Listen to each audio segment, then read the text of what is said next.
በስመ አብ ወወልድ ወመንፈስ ቅዱስ አሐዱ አምላክ አሜን።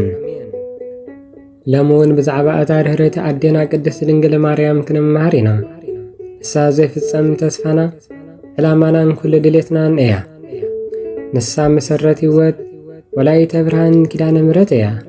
ሰማይ ምድርን ክጸርዎ ዘይከኣሎ ኣምላኽ ኣብ ከርሳ ፀረት ትነቕቲ ኣደ እያ።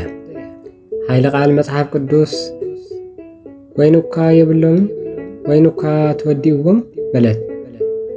ዮሐንስ ምዕራፍ 2:3 ድንግል ማርያም ንኢየሱስ ክርስቶስ ናይ ኣምላኽነት ምልክቱ ዝሓተተቶ ተኣምራዊ ተግባራት ይገልጽ።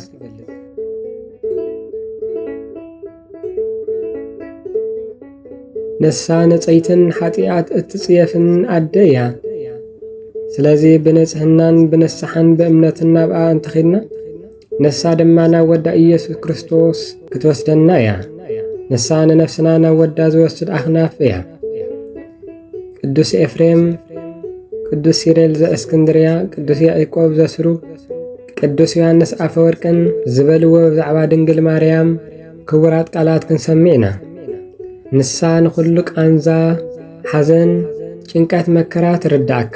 ዝደለኻየ ብግልፂ ናብኣ ንገር። ንሳ ንፀበባኻ ናብ ወዳ ክትነግረልካ እያ።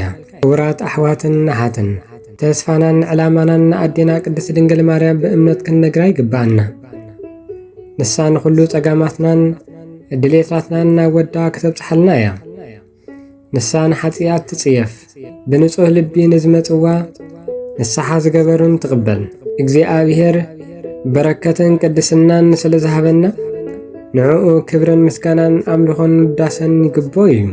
እምበኣርከስ ዝሓለፈ ጊዜና ባሪኹን ቀዲሱን ስለ ዝሃበና ክብሪ ንእግዚኣብሔር ይኹን። ወስብሃት ለእግዚኣብሔር።